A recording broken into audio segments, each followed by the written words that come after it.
And that was the story back in 2019. And it seems in many ways that still, especially in the case of Germany, that still is the story today, even after 2.5 years of Russia's full-scale war on Ukraine. Before we continue, we invite you to follow our channel, the only American show reporting live from Ukraine every day. Let's check in with Joseph Lindsley in Ukraine. Joseph, I'm wondering if the people in Ukraine and your sources are speculating as much about Donald Trump's cabinet nominees as we are here in the States. Yes, Bob, that's really one of the main topics of conversation, even amid ongoing Russian attacks and air raid alarms. We had another one of these sort of strange false starts or seeming major. There seems to be a major attack being prepared by Russia this morning. It was about 4:30 or so in the morning.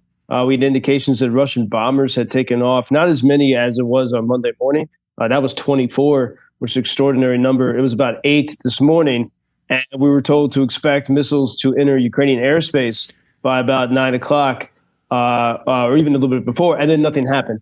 So the Russians, there's something. This is a new development. They're testing or pushing something or some kind of psychological game. Amid that, though, there were Russian attacks throughout the country last night, especially on the city of Odessa. Major Russian-Iranian drone attack upon Odessa in the historic center of that city. You know, Odessa is that city in the Black Sea that it looks a little bit like New Orleans, like a little bit like Paris. It's really a beautiful city there. And the Russians used to prize it as a vacation destination. And so there was a sense that Putin wanted to preserve that city. Well, they pounded that city for several hours last night in the historic center.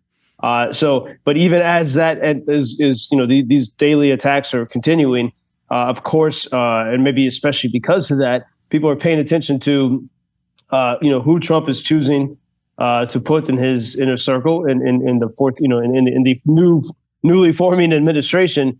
And, as we've mentioned this week, there have been a few good indications. I think the strongest one so far is Trump's selection of Florida Congressman Mike Waltz as a national security advisor.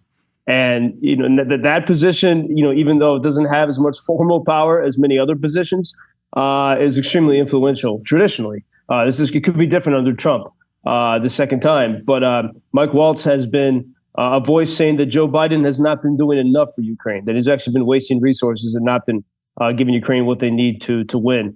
But then, of course, there are for Ukrainians, the scarier members of the team, such as Tulsi Gabbard and Robert F. Kennedy Jr., both of whom have frequently gone on shows like the Joe Rogan show, and they say things like Ukraine's not a democracy, which is not true. It's extremely democratic. They've never been here, and yet they have big opinions on Ukraine, and they're very influential voices. I think a lot of that is because when it comes to RFK, for example, his critique of the American diet resonates with a lot of people. And he probably is an expert on that. He pays attention to those things, but that doesn't make one an expert in everything. And so when someone like Robert F. Kennedy talks about Ukraine, he's never been here.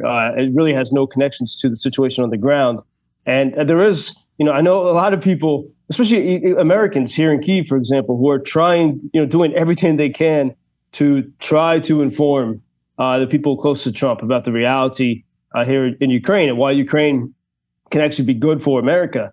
I've heard it put that, if America, has the best and biggest military in the world, well, wouldn't that be nice to have as your chief ally, the most grateful country toward you in the world, Ukraine, which has currently the most experienced, the most battle experienced army in the free world. That was a pretty good selling point. The Ukrainians are saying. And but there's frustrations not just with Washington, but also with, and by the way, the frustrations are also with the ongoing Biden policy, which still restricts Ukraine in the way they can fight back. And the German Chancellor Olaf Scholz, it's election season now in Germany, or it's just starting, and he said that Germany's still going to help Ukraine, but never at the cost of our country's future prosperity. And for a lot of Europeans, this is pretty interesting because if you look at any of the history of wars in Europe, Ukraine is not that far away from Germany.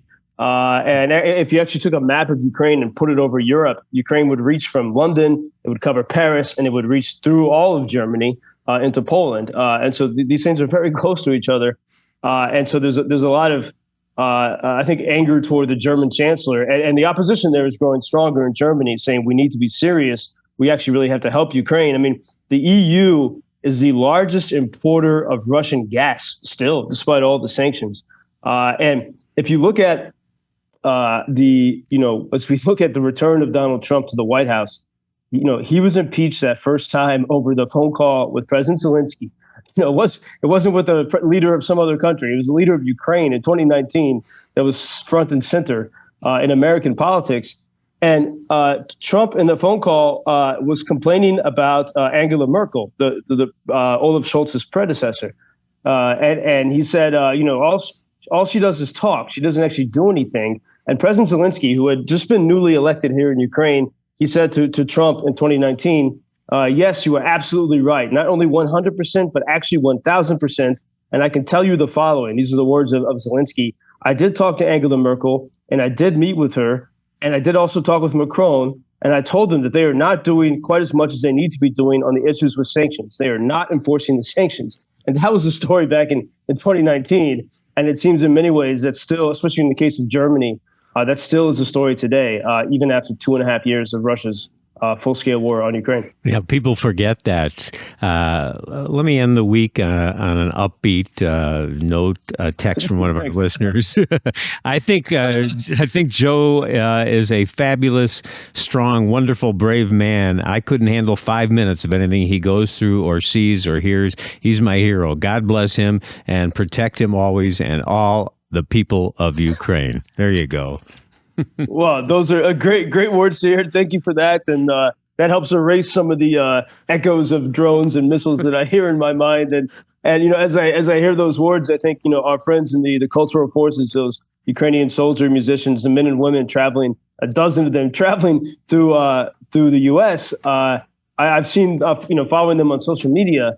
And one thing that they're doing on this tour, they go to the private homes of different people who've come to Ukraine to volunteer. And so you really see that, these deep, whatever the international alliances might be doing or not doing, among the people, you see these really strong connections, even across continents and oceans, standing against this Russian aggression. Good to hear. I hope you can have a peaceful weekend, Joseph. Thank you. Thank you for introducing Ukraine on your social media pages. That's very important that much more people can get more information about the situation here and how everybody can help Ukraine to stay stronger and to save all the world. Что он сказал? Well, which side are you on? На чьей ты стороне? Come on now. Oh, which side are you on? На чьей ты стороне? Ебать.